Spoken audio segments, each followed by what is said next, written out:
So hello and welcome to this webinar organized by Impact Our World to commemorate the International Day of Menstrual Hygiene. And we are talking on the theme titled Menstrual Hygiene in the Face of COVID-19.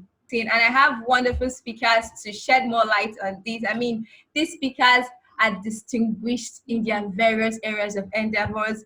I think I will just go ahead and introduce my speakers without much ado. Okay, so I hope everyone can see my screen at the moment. Yeah. Yes, please. Yeah. So first on my list, I have Dr. Mrs. Oluwaseun Nairo. She is an acclaimed global sports mentor. She's an ex-table tennis player, founder, executive director of Additional Plus Sports and Education Initiative, committed to empowering young people through effective combination of sports and education. Okay, so she's a seasoned advocate of gender equality, sports administrator with the Lagos State Sports Commission, and has contributed to sports development sustainability in different capacities. Welcome, Dr. Mrs. Oluwaseun Nairo.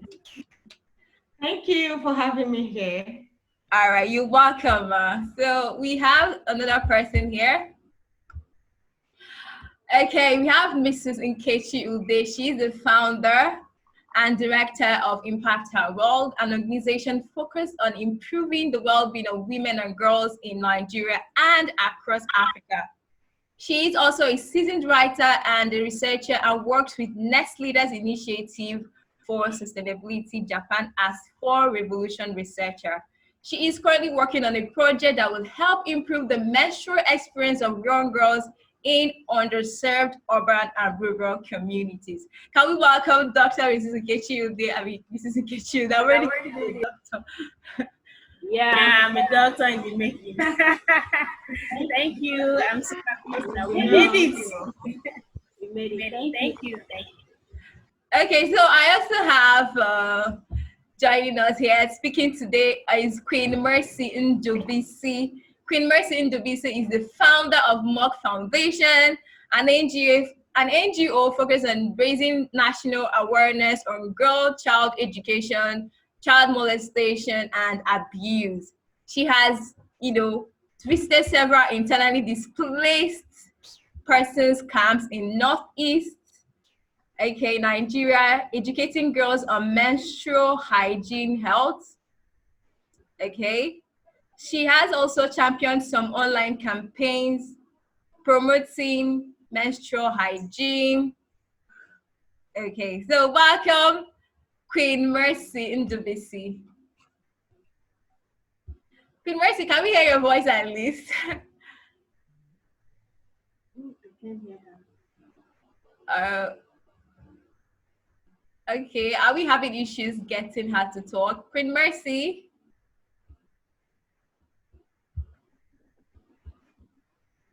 Can you hear us? Okay, wait. I think, okay, wait. Unmute, let her unmute him.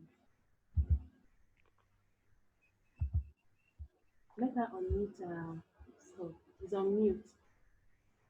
Okay, so you can talk now. Can you hear me? Yes, we can hear you. Okay, you're welcome. We were welcoming you. Thank you. I'm glad to be here. All right. So, right off, let's have a brief opening remarks by Mrs. Nkechi Ude, who is the founder of Impact Her World, and she's under whose auspices we are having this webinar this morning. Mrs. Nkechi Ude, can we have your opening remarks? Thank you everyone for this wonderful opportunity, and we're very glad that we are commemorating today. Menstrual hygiene is one of the major topics. It's a global topic that is trending right now because it's one of the issues that affect women and girls in Nigeria, across Africa, and in the world at large. For example, in Asia, countries like India and some other places, Bangladesh, are still experiencing some certain level of menstrual challenges in their menstrual hygiene situations. And so, with the global pandemic, also, we have to look at how the pandemic is affecting the menstrual situations of women and girls, because we all agree that periods do not stop because the global pandemic is there, and most people do not have even access to basic needs, not to talk of menstrual menstrual hygiene palliative. So we have to look at how does the menstrual hygiene management been affected as a result of the global pandemic. Thank you so much and welcome, and I'm looking forward to having an amazing interaction and discussion with you, amazing women and our participants. Thank you everyone. Thank you for joining. Welcome. All right. Thank you very much for that. All right. So over to the team of you selected the team for this webinar, which you called. You selected a team of this webinar, which you called menstrual hygiene management in the face of COVID-19. Okay, it's such a big word, menstrual hygiene management in the face of COVID-19. Like, I know if I'm some of these young girls and women in these rural or underserved urban communities, it will sound like what are they talking about? Menstrual hygiene management. Can you please tell us what you mean by menstrual hygiene management? What is menstrual hygiene management? I want to understand what you mean by that. Briefly, I can say the menstrual hygiene management, as defined by UNICEF Joint Monitoring Program and WHO, is a way to manage the menstrual process hygienically. Menstruation is a natural part of every human life and is one of the aspects of our reproductive cycle. But even at that, most women and girls still face several levels of taboos and limitations in experiencing and carrying out their different menstrual hygiene activities. For example, in menstrual hygiene, the process involves the situation of you having your to bleed, see blood for a period of time, let's say 2 to 7 days. And also, and within the periods that you're seeing that menstruation, there are certain hygienic activities that you're supposed to, personal hygienic activities that you're supposed to engage in, like washing your hands and taking care of yourself, disposing of the sanitary material after use, and even awareness on the best practices that one needs. Do you understand? So at the end of the day, you find out that managing menstrual hygiene in the face of COVID-19, which is what we're discussing about, is quite something that is very unattainable for some women and girls in certain aspect of life, not for everybody in certain aspects. For example, people living in the slum areas, they don't even have access to clean waters, not to talk of enough to drink and take care of themselves, not to talk of the menstrual processes. And when you look at the precautions by WHO for the global pandemic, we have to consistently wash our hands, we have to consistently take care of ourselves and make sure that our immune is high and all of that. But for a lady that is seeing her period every month, that doesn't even have access to food, how can she boost her immune system? How can she even procure those supplies that she can use in managing her menstrual process? So at the end of the day, you find out that it is a very serious challenge for them, and that is why we are talking on it. So understanding menstrual hygiene management is all about getting to know the menstrual process, the hygienic steps that one can take during the menstrual process, which is almost the same as the precautions by WHO for coronavirus. And when you don't have those facilities like a clean water, clean toilet, clean water, you don't have soaps to take wash your hands, you don't have a good disposal means of disposing your sanitary stuff, then it becomes a very big problem. So that is why today we are talking about this. I hope you understand what menstrual hygiene is like. Thank you very much. Okay, I actually understand what menstrual hygiene. So now, Queen Mercy Dubisi, okay, you've been in several IDP camps. You've been in several IDP camps where you actually, on a normal day before COVID-19, their menstrual hygiene is nothing to write home about, which is why you started embarking on your several IDP camps visits, because you felt that there is more to do in these places. There is more to do here. There is need to educate them and all of that. So now we have COVID-19, and I don't know how it will be for them now, considering the COVID-19 challenges. Can you tell us what you think are the effects of COVID-19 on menstrual hygiene of these girls and women?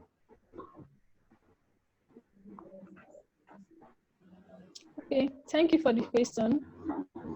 My visit previous years in IDP camp, the major issue is there's not even space. They live in a very small, crowded area. Like the IDP camp is placed in outskirts of town.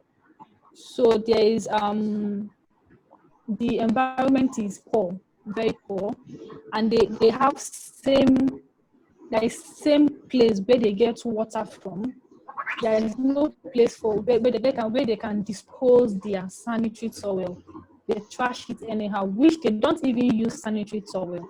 Most of them use rags, some use tissue if it's affordable, which is not. Most don't even use anything, they just let it flow, they use their clothing. So in this phase of pandemic, I wonder what the condition will be over there. Like the first speaker said, water is a necessity. A lady needs water to bathe. They say that we should wash our hands every 30 seconds, every 60 seconds. There should be enough to bathe.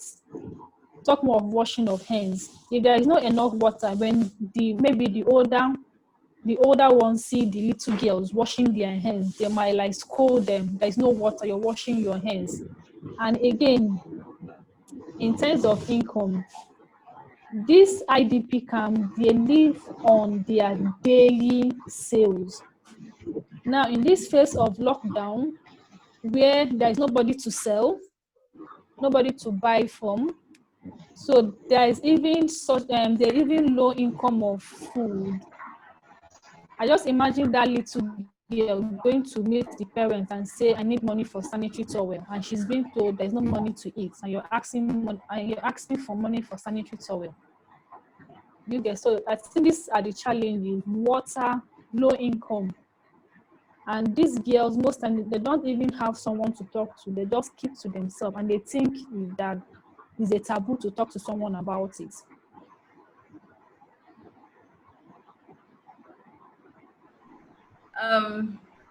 I can't imagine, like, seriously. I'm almost moved to tears. But okay, which actually boils down to the question I want to ask Dr. Mrs. Shing. We've heard Mrs. Ude, Mrs. Ibe talk about the what actually menstrual hygiene is all about, and we've heard Queen Mercy talk about the effects COVID-19 will actually be having on some less privileged people as regards to menstrual hygiene. Now, my question to you is, what is the role of government? Because obviously we can't leave this thing for non-government organizations alone and good-spirited individuals. We have a government and they need to play a role. So what are the roles government should play in making sure that menstrual hygiene is something that is achievable in every girl's and women's life?